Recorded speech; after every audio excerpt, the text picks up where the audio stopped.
मंचावर उपस्थित आदरणीय पद्मश्री नामदेवराव कांबळे, अनुसूचित मोर्चाचे उपाध्यक्ष धर्मपाल मेश्रामजी, स्वागत समितीचे अध्यक्ष भैयासाहेब बिगाने, आपले कार्यवाहक विवेक विचार मंचचे महेशजी पोहनेरकर, विवेक विचार मंचाचे सुनील किटकरू, सुनील वारे, मनीष मेश्राम, उपस्थित सर्व प्रमुख नेते मंडळी आणि उपस्थित माझ्या बांधवांना आणि बहिणींना, महामानव बाबासाहेब आंबेडकर यांनी आपलं संपूर्ण जीवन दलित शोषित पीडित समाजाच्या उद्धाराकरता समर्पित केलं होतं. आपल्या समाजामध्ये जातीच्या आधारावर जी काही विभागणी होती त्यामुळे आपल्या समाजातल्या अनेक बांधवांवर अन्याय झाला, अत्याचार झाला. खऱ्या अर्थाने आपल्याला असा समाज तयार करायचा आहे की ज्या समाजामध्ये कोणी माणूस हा जातीने मोठा नाही आहे तर त्याच्या गुणांनी मोठा आहे, असा समाज तयार झाला पाहिजे. आपण तुकाराम महाराजांची जात नाही पाहत, आपण तुकडोजी महाराजांची जात नाही पाहत, आपण कुठल्याही संतांच्या बाबतीमध्ये नेत्यांच्या मध्ये आपण त्यांच्या जातीचा विचार करत नाही, तर त्यांच्या मोठेपणाचा आणि त्यांच्या कर्तृत्वाचा विचार करतो. आणि म्हणून आपल्या इथे असं म्हटलं गेलं आहे की थोर महात्मे होऊन गेले चरित्र त्यांचे पहा जरा, आपण त्यांच्या समान व्हावे हाच सापडे बोध करा.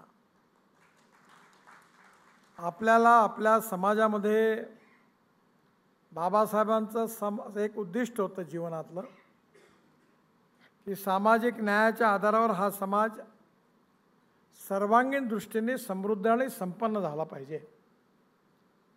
आणि हा जर समाज खऱ्या अर्थाने सुखी समृद्ध आणि संपन्न झाला पाहिजे तर याकरता थोडं राजकारण दूर ठेवून या प्रश्नाचा विचार केला पाहिजे.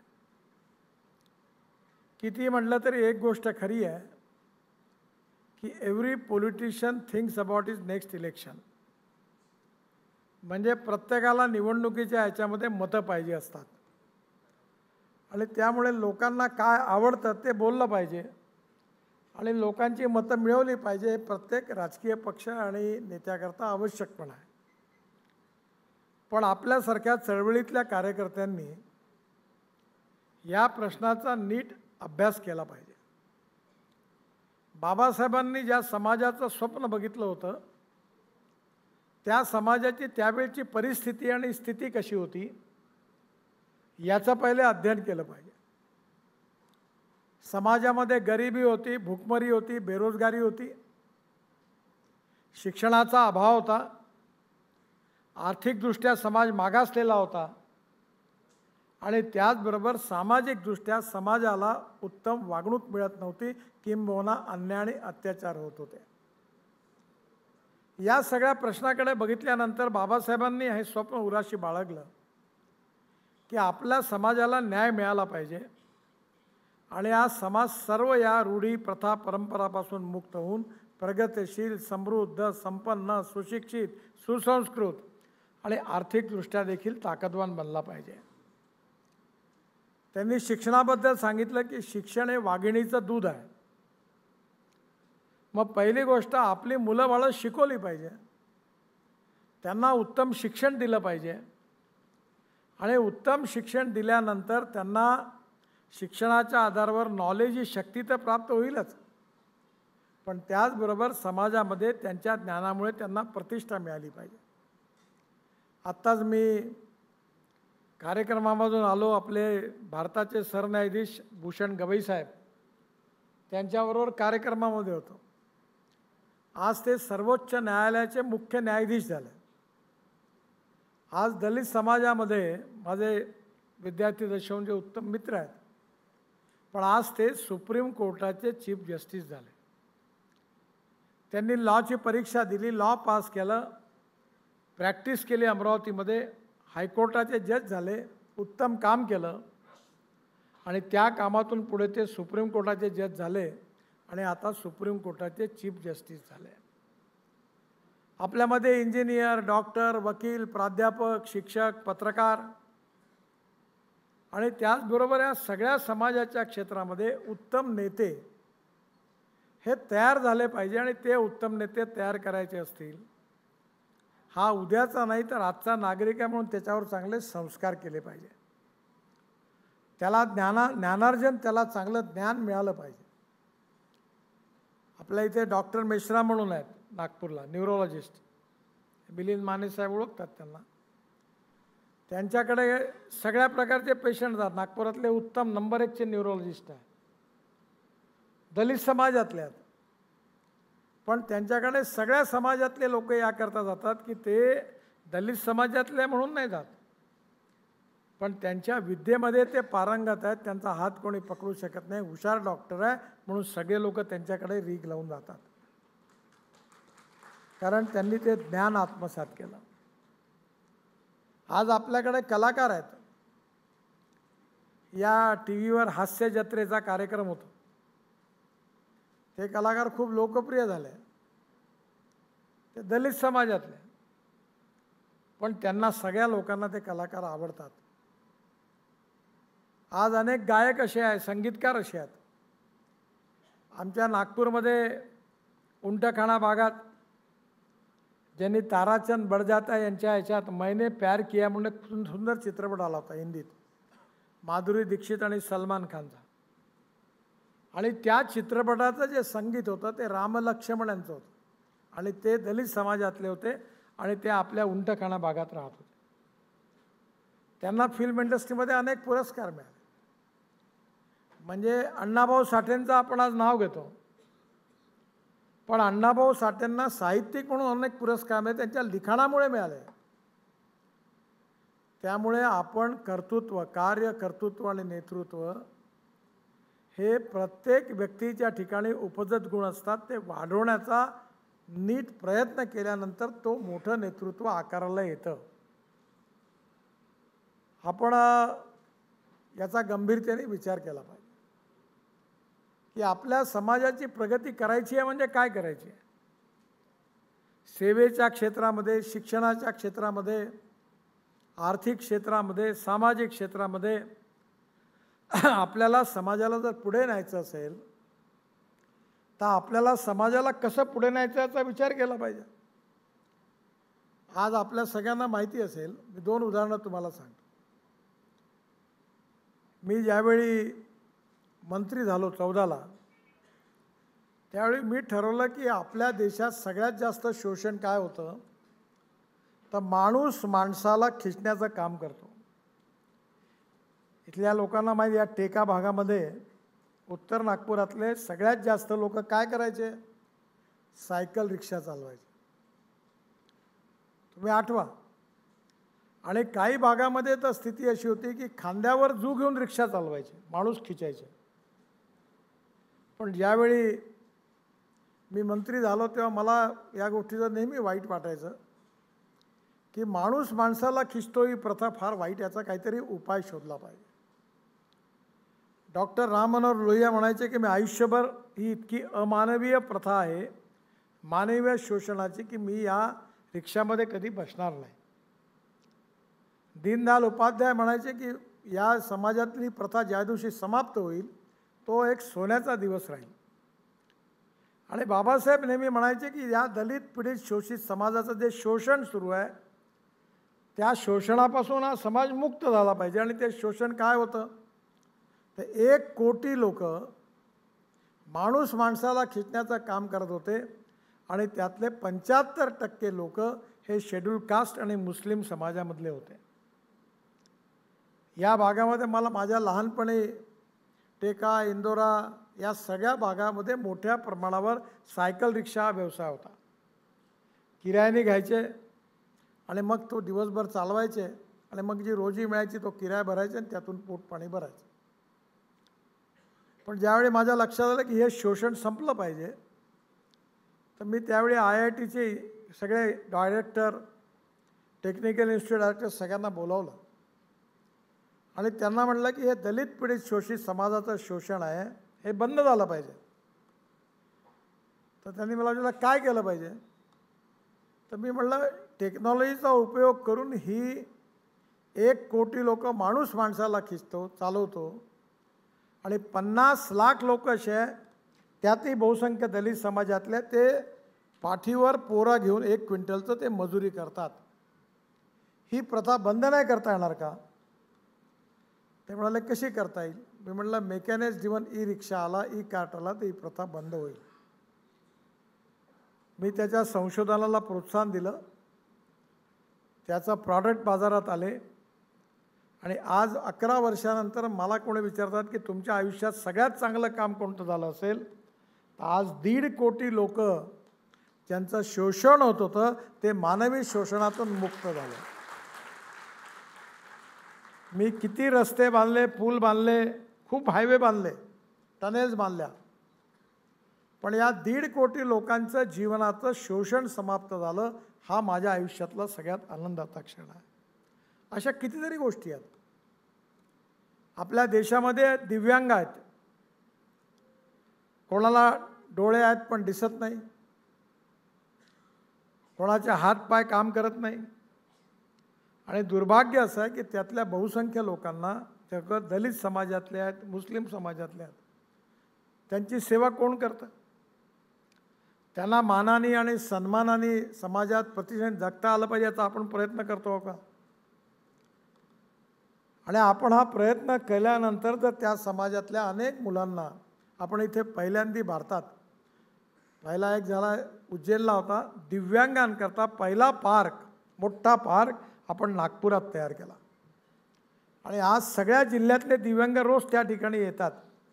10 प्रकारच्या पॅथी तिथे आहे आणि 40 कोटी रुपयाचं जवळपास 45,000 लोकांना आपण कोणाला पाय लावले, कोणाला हात लावले आणि ते आज स्वाभिमानाने जगतात आहेत आणि त्यांना मानवी शोषणातून ते मुक्त झाले आहेत. असे अनेक उदाहरणं आहेत. पण जे लोक भाषणं देतात, बाबासाहेबांचंही नाव घेतात, सगळ्यांचं नाव घेतात, अधिकार आहे सगळ्यांना घेण्याचा, पण ते लोक आपल्या जीवनामध्ये प्रत्यक्ष कृतीमध्ये काय करत आहेत हा तर खरा प्रश्न आहे की नाही. की भाषण सगळेच देतात, पण भाषणापेक्षा प्रत्यक्ष कृतीमधून समाजामध्ये आपल्या व्यवहारातून आपण चांगलं वागलो तर त्या समाजाचं जीवन सुसह्य होईल. आज आपल्या उत्तर नागपूरमध्ये आणि विशेषतः नागपूर, भंडारा, गोंदिया, चंद्रपूर, वर्धा या जिल्ह्यामध्ये 70 ते 75% दलित समाजातल्या लोकांना सिकल सेल आणि थॅलेसेमियाचा आजार आहे. हे मिलिंद माने काम करतात त्याच्यात. यांनी एका सेंटर काढलं होतं मेयो हॉस्पिटलमध्ये, दलित समाजामधले लोक आहेत सगळे, पण यांचं सेंटर बंद करण्याकरता दलित समाजाचेच नेते आले आणि राजकारणाकरता मेयो हॉस्पिटलमध्ये यांचं सेंटर बंद केलं. आज या उत्तर नागपूर 80% लोकांना हा प्रश्न आहे. आणि गरीब लोक आहेत, त्यांचा बोन मॅरो करायची व्यवस्था नाही आहे. मी मध्ये कोल इंडियाकडनं 5 कोटी रुपये आणले आणि 25 लहान मुलांचं बोन मॅरो मुंबईच्या कोकिळाबेन अंबानी हॉस्पिटलमध्ये केलं. आणि 5 वर्षापासून मागे लागलो आहे की नागपूरला एम्स निघालं, तिथे बोन मॅरो सुरू झालं पाहिजे, कारण या दलित समाजातल्या या सगळ्या मुलांना ही सुविधा प्राप्त झाली पाहिजे. आपल्याला आपल्या कामाचा विचार केला पाहिजे. नुसते गळ्यात हार घालणं, पोस्टर लावणं आणि नेते म्हणून मिरवणं याच्यातून समाजाचे प्रश्न नाही सुटत. ज्याला करायचं ते जरूर करा, पण यांनी नेता नाही बनत. मी 50 वर्ष आता झाले राजकारणाला, माझ्या 50 तर नाही 48 वर्ष झाले. मी कोणाचा पोस्टर लावत नाही आणि आपलंही लावत नाही, कोणाच्या गळ्यात हारही घालत नाही. आणि विमानतळावर स्टेशनवर मी म्हणायचो मला घ्यायला कुत्राही येत नाही, पण आता कुत्रा यायला लागला कारण मी Z+ कॅटेगरीमध्ये आहे. तो मी यायच्या आधी हुंगून जातो. मी काय नेता नाही झालो का? झालो. मी नाही चोपडेपणा करत, माझ्यामध्ये हिम्मत आहे. मी सांगितलं जो करेगा जात की बात उसको कसके मारूंगा लात, बोललो तो मी. म्हणलं जिसको देना वोट दो, नहीं देना मत दो, मेरा अजेंडा चलेगा. आणि म्हणून मी सेवेचं काम करायचं ठरवलं, विकासाचं काम ठरवलं. आता माझ्या आईच्या स्मरणार्थ कमाल टॉकीज चौकात पुढल्या महिन्यात मी एक मोठं डायग्नोसिस सेंटर बांधलं. आणि ह्याचा फायदा या इथे सगळे दलित समाज लोक, मी जातपात मानत नाही, जातीयवाद मानत नाही, अस्पृश्यताही मानत नाही, माझ्या व्यक्तिगत व्यवहारातही करत नाही, आणि मी चिंताही करत नाही. लोकांना सांगतो पटलं तर वोट द्या, नाही तर नका देऊ. मीच एकट्या थोडी निवडून येता ठेका घेतला आहे. तुम्हाला वाटलं तर द्या, नाही तर नका देऊ. मी तिथे MRIचं मोठं मशीन आलं आहे. MRIला 12,000 रुपये डॉक्टर घेतात, आम्ही 800 रुपयात MRI करणार. CT स्कॅन 6,000 रुपये घेतात, 600 रुपयात करणार आहे. आणि माझी इच्छा आहे की डायलिसिस फुकट. जेवढे इकडले गरीब लोक आहेत ज्यांना काही आधार नाही त्याचं डायलिसिस फुकट. आणि पॅथॉलॉजी लॅबॉरेटरी करता जिथे 18-20 रुपये लागतात ते 200 रुपयात, आणि एक्सरे 100 रुपयात. आता मला एक सांगा की मी तर काही इथे माझ्या समाजातले लोक नाही आहे, मी हे समाज मानत पण नाही. बाबासाहेबांनी सांगितलं की समाजाला सुसह्य स्थितीत आलं पाहिजे. म्हणजे काय? समाजातल्या गोरगरीब जनतेला उत्तम स्वास्थ्यविषयक सुविधा प्राप्त झाल्या पाहिजे, तरुण मुलाच्या हाताला काम मिळालं पाहिजे, मुलांना चांगलं शिक्षण प्राप्त झालं पाहिजे, मुलांवर चांगले संस्कार झाले पाहिजे, समाजातून डॉक्टर, वकील, प्राध्यापक, इंजिनियर मुलं मुली चांगल्या तयार झाल्या पाहिजे, समाजात त्यांना रिकग्निशन आणि रिस्पेक्ट मिळाला पाहिजे, तसाच भूषण गवई साहेबांना मिळाला. ही जी समाजाची निर्मिती आहे ही भाषणांमधून, परिसंवादातून आणि राजकीय पक्षाच्या निवडणुकांमधून नाही होणार. आपण सगळं नाही करू शकत. हे भैयाजी भिंगाणे बसले आहेत, फार उत्तम काम करतात. मी यांना 35 वर्षापासून बघतो आहे. निवडणूकला मी त्यांना म्हटलं की भैयाजी आता निवडणूक लढवा, त्याचा जावाई MLA आहे. नाही म्हणते साहेब हे माझं काम नाही, मला नाही लढायचे. म्हणजे असा माणूस आहे की ज्याला मी म्हणतो तू निवडणूक लढवतो म्हणते मला नाही लढायचे. पण त्यांचा दरवर्षी मातंग समाजाच्या त्या आपल्या समाजात मी त्यांना म्हटलं तुम्ही एक काम करा, जे गरीब मुलं आहे त्या सगळे मुलं इंजिनियर डॉक्टर झाले पाहिजे, तुम्ही त्यांना शिष्यवृत्ती द्या आणि हे सगळे पैसे मी तुम्हाला दरवर्षी देईल. आता किती वर्ष झाले भैयाजी? आपण 16 वर्षापासून सर्व मातंग समाजातल्या 150-200 मुलांना, चर्मकार समाजातल्या किती मुलांना? 500 विद्यार्थ्यांना दरवर्षी मी शिष्यवृत्ती देतो. वाल्मिकी समाजालाही देतो, कारण त्या समाजामधला जो गरीब मुलगा आहे जो शिकू शकत नाही गरिबीमुळे, तो डॉक्टर, इंजिनियर झाला पाहिजे. मी काय मोठं काम करतो असं नाही. मी याकरता हे सांगतो की तुमच्यापैकी प्रत्येकाने हे केलं पाहिजे. कमीत कमी जो देऊ शकतो त्याने दिलं पाहिजे. नुसतं आल्या आपल्या लाऊड स्पीकरवर खूप घोषणा केल्या, पुतळे उभे केले म्हणजे समाज नाही बदलत. पुतळे जरूर उभे करा, पण जोपर्यंत ग्रासरूटवर हे प्रत्यक्ष काम तुम्ही आणि मी आपण सगळे मिळून करणार नाही तोपर्यंत समाज अंधारातून प्रकाशाकडे जाणार नाही. खूप मोठं काम नाही आहे. कदाचित भैयाजींच्या प्रयत्नामधून कदाचित चर्मकार समाजात आता डॉक्टर तयार झाले. म्हटलं भैयाजी शोधा कोण MBBSचे मुलं आहेत, कोण इंजिनिअरिंगचे मुलं आहेत, कुठे आहेत बघा, त्यांच्या हातात त्यांची परिस्थिती कशी आहे बघा, त्यांना मदत करू. आपल्या समाजातले कमीत कमी भैयाजी तुम्ही ठरवा की माझ्या समाजातले दरवर्षी 10 डॉक्टर झाले पाहिजे, 50 इंजिनियर झाले पाहिजे, 4 IAS ऑफिसर झाले पाहिजे. जर ही संख्या वाढली तर समाजाची प्रगती होणार आहे. नुसता घाम गाळल्याने, लाकूड तोडणाऱ्या अंगातून खूप घाम गळला म्हणजे तो पैलवान नाही होत. पैलवान व्हायचं असेल तर सिस्टमॅटिक रोज व्यायाम करावा लागतो, मग तो पैलवान होतो. बाबासाहेबांचं स्वप्न हे होतं. आणि या समाजामधली सामाजिक आर्थिक विषमता नष्ट झाली पाहिजे. समाजात सगळ्याच्या बरोबरीने त्याला मान, सन्मान आणि प्रतिष्ठा मिळाली पाहिजे. छुआछूत, अस्पृश्यता समूळ नष्ट झाली पाहिजे. आणि ते मतं मिळवण्याकरता नाही, की नितीन गडकरी आगे बढ़ो हम तुम्हारे साथ है म्हणून पुन्हा मैं तुम्हारा काम करता हूँ आओ मेरे साथ असं नाही. तर संवेदनशीलतेने कोणी मत देव का न देव, त्या गरीब माणसाची सेवा मी आयुष्यभर करीन असं म्हणणारा संवेदनशील कार्यकर्ता तयार झाला पाहिजे, तेव्हा खऱ्या अर्थाने समाज बदलणार आहे. आणि ते बदलवण्याचं काम आपल्या सगळ्यांना करायचं. तेव्हा बाबासाहेब आंबेडकरांचं खरं स्वप्न पूर्ण होणार आहे. आपले कोल्हापूरचे शाहू महाराज जे आहेत, आता जे शाहू महाराजांचे वंशज आहेत राजे, मी त्यांच्याकडे, त्यांनी मला बोलवलं, मी कोल्हापूरच्या घरी गेलो होतो.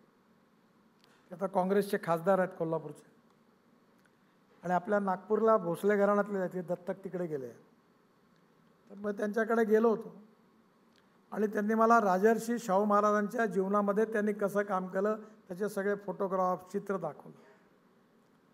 आणि ते असं म्हणाले की शाहू महाराजांनी खूप काम केलं, खरं म्हणजे आता आम्ही पण करायला पाहिजे, पण जेवढं त्यांनी केलं तेवढं आम्ही करू शकत नाही याची मला खंत आहे. आणि म्हणून आज बाबासाहेब आंबेडकरांचं स्वप्न पूर्ण करायचं असेल तर ते स्वप्न पूर्ण करायचा अर्थ काय आहे तो समजून घ्या. मी थोडासा स्पष्ट बोलतो, माझ्यावर नाराज नका हो, कारण मी काही केवळ राजकारणी नाही. मी 90% समाजकारण करतो, 10% राजकारण. माझाही पक्ष आहे, विचार आहे, पण मी सेवा करतो. माझ्याकडे लाईनीत आलेल्या लोकांना त्याची पार्टी विचारत नाही, जात विचारत नाही, धर्म विचारत नाही, पंथ विचारत नाही. जे होत असेल तर हो, नाही तर नाही म्हणून सांगतो. लोकांना मूर्ख नाही बनवत, हे होत नाही म्हणतो काम. पण आपल्या या सगळ्या समाजाची परिस्थिती बदलवली पाहिजे. हा खूप मोठा तलाव आहे, सागर आहे, आणि हा तलाव भरायला खूप पाणी लागणार आहे. आपण छोटे लोक आहोत, तुम्ही आणि मी, आपण आयुष्यात एवढंच ठरवलं की या तलावामधला एक थेंब जो आहे तो मी पोचवीन. तुम्ही एक थेंब पोचवा, मी एक थेंब पोचवीन, पाहता पाहता सागर तयार होईल. म्हणून आपल्यापैकी सगळ्यांनी, प्रत्येकाने आपल्या जीवनामध्ये थोड्या बहुत प्रमाणात सामाजिक क्षेत्रात, शैक्षणिक क्षेत्रात, आर्थिक क्षेत्रात उद्यमशीलता. मी लॉ कॉलेजला लो, माझे आई वडील म्हणे मला तू नोकरी कर म्हणे. मी नाही म्हटलं नोकरी करत, मग तुझं लग्न नाही होणार म्हणे. नाही झालं तर पळून आलीच म्हटलं कुठून. माझ्या मागे लागले वकिलाची पाटी लाव म्हणे, म्हटलं नाही लावत. मी म्हटलं मला नोकरी मागणारा नाही, नोकरी देणारा व्हायचा. आज मी 15,000 लोकांना नोकरी दिली. आता धंदा पन्ना काही मी करत नाही, मुलं करतात. 2,000 कोटी रुपयाचा टर्नओव्हर आहे. मी वेळ पडली तर हजारो लाखो लोकांचे ऑपरेशन करतो, हातपाय लावून देतो, अनेक लोकांची मदत करतो.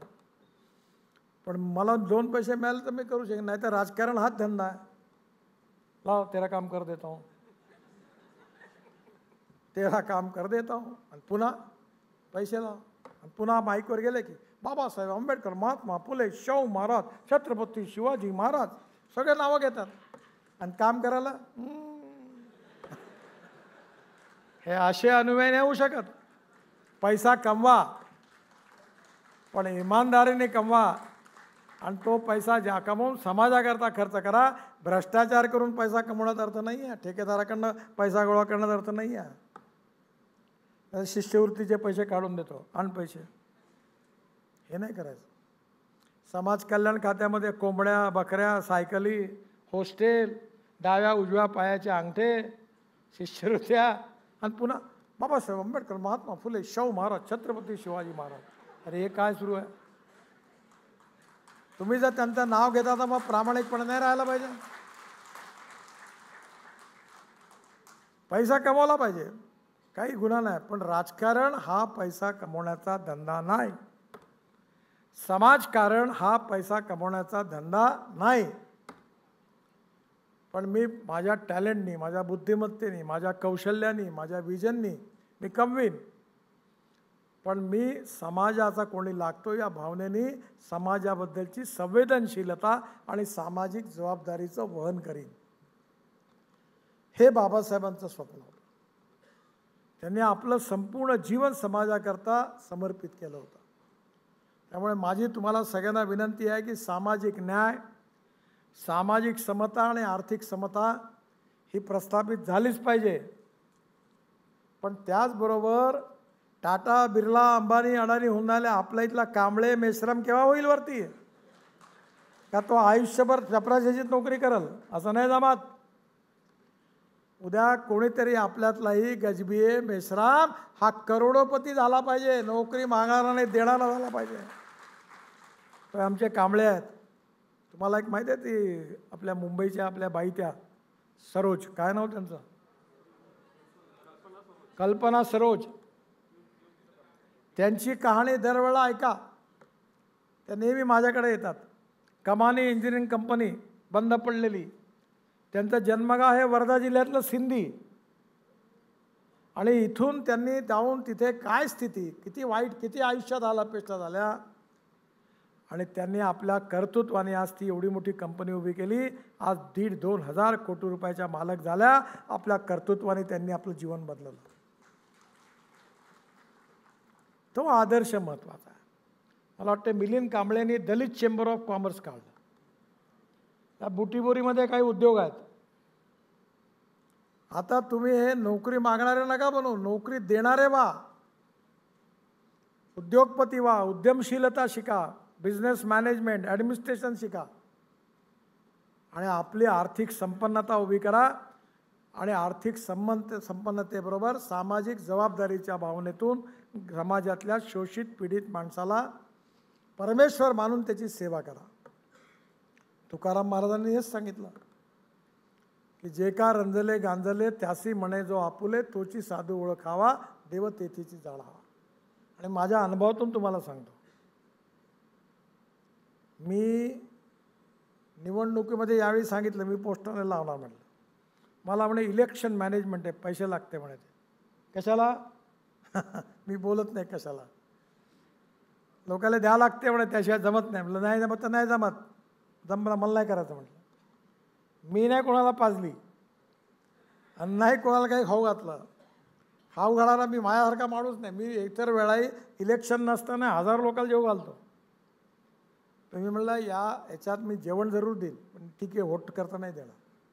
मी लोकांची इमानदारीने सेवा करीन, लोकांच्या विकासाकरता काम करीन, गरीब माणसाच्या उद्धाराकरता काम करीन, जेवढं करता येईल तेवढं करीन. मी काही मोठा साधू संन्यासी नाही, तपस्वी नाही, पण मी काम करीन. मला जात पंथ धर्म भाषा न बघता सगळ्या लोकांनी मतदान केलं आणि लोक मतं करतात. त्यामुळे आपल्या सगळ्यांना आता असा कार्यकर्ता उभा केला पाहिजे की ज्याची सामाजिक समता आणि आर्थिक समतेकरता कटिबद्धता आहे. तो जात पात पंथ संप्रदाय अस्पृश्यता न पाळणारा असला पाहिजे. दलित नाही, दलित तर समाजातलाही, पण त्याच्या वागण्यात बोलण्यात व्यवहारात तो बोलतो तसा वागला पाहिजे. आणि असा समाज जेव्हा बदलणारा समाज होईल तेव्हा खऱ्या अर्थाने बाबासाहेबांचं स्वप्न पूर्ण होणार आहे. आणि म्हणून माझी सामाजिक न्याय दिनाच्या निमित्ताने आपल्या सगळ्यांना एक विनंती आहे, आव्हान आहे की सामाजिक विकासाचं, आर्थिक विकासाचं, शैक्षणिक विकासाचं, दलित पीडित शोषित दिव्यांगांच्या विकासाकरता काम करणारी संघटना आणि समर्पित भावनेने काम करणारे कार्यकर्ते, या अनुषंगाने आपण त्यांचा आता सत्कार केला. असे अनेक लोक उभे झाले पाहिजे आणि त्यांच्या प्रयत्नामधून या समाजाला अंधारातून प्रकाशाकडे, गरिबीतून श्रीमंतीकडे आपल्याला खऱ्या अर्थाने समाजाचे सामाजिक आर्थिक परिवर्तन करायचं आहे. त्याचा मार्ग कोणता आहे तो तुम्हाला सगळ्यांना समाजाला समजावून सांगायचा. तसं तुमचे एकाने एक चांगलं संस्कृतमध्ये सुभाषित होतं की सूर्य आणि चंद्र लोप पावतील, सगळीकडे अंधार पडेल, तारे पण निघून जातील, तेव्हा एक छोटीशी दिवनाल असं म्हणते की मी मात्र जळत राहीन आणि सगळ्या जगाला प्रकाश द्यायचं काम करीन. म्हणजे तिच्या एका दिवल्याने काही प्रकाश तर सगळीकडे येणार नाही आहे, पण मी काम करत राहीन. एक फार चांगलं कविता होती की एका गावात खूप आग लागली. आग लागल्यानंतर फायर ब्रिगेडचे बंब यायला लागले, धावपळ सुरू झाली. अनेक लोकांनी आपल्या घरातून पाण्याच्या बालट्यात पाणी टाकून पाणी फेकायला सुरुवात केली. तेव्हा एक चिमणी आपल्या चोचीमध्ये थोडंसं पाणी नेऊन त्या आगेला विझवायचा प्रयत्न करत होती. तिला बघून एक कावळा असं म्हणाला, तू तो बहुत शहानी हो रही हो, इतनी बड़ी आग लगी है और तुम अपने चोच में पानी जाके थेम थेम डाल रहे, कोई फर्क पड़ने वाला है क्या, कुछ होने वाला है क्या? तेव्हा त्या चिमणीने असं सांगितलं कि कितना फर्क पड़ेगा कितना नहीं पड़ेगा मुझे पता नहीं है, पर जब इस आग का इतिहास लिखा जाएगा तब मेरा नाम आग बुझाने वालों में होगा, आग लगाने वालों में नहीं होगा. ते छोटंसं उदाहरण तुम्हाला आपण आपल्या आयुष्यात तुम्ही मी सगळ्यांनी मिळून थेंबा थेंबाने केलं ती परिस्थिती बदलेल. आणि अशी परिस्थिती आली पाहिजे का आपल्याला अशा परिषदा घ्यायची गरजच नाही पडली पाहिजे. जर प्रश्न सुटले तर परिषद घेण्याचं काही कारणच नाही राहणार. आणि ती स्थिती आणण्याची जबाबदारी आपल्या सगळ्यांवर आहे. तोपर्यंत आपल्याला काम करायचं आहे आणि हे सगळं काम तुम्ही सगळेजण करता आहात. असंच करत राहून तुमच्या कार्यात बाबासाहेबांच्या आशीर्वादाने तुम्हाला सगळ्यांना माझ्यासहित सगळ्यांना आपल्याला एक दिवस यश मिळेल. हम होंगे कामयाब एक दिन, एक दिवस हे पूर्ण स्वप्न पूर्ण होईल या विश्वासाने नक्कीच आपण यशस्वी व्हाल याकरता मी आपल्या सगळ्यांना शुभेच्छा देतो आणि माझं बोलणं संपवतो. धन्यवाद.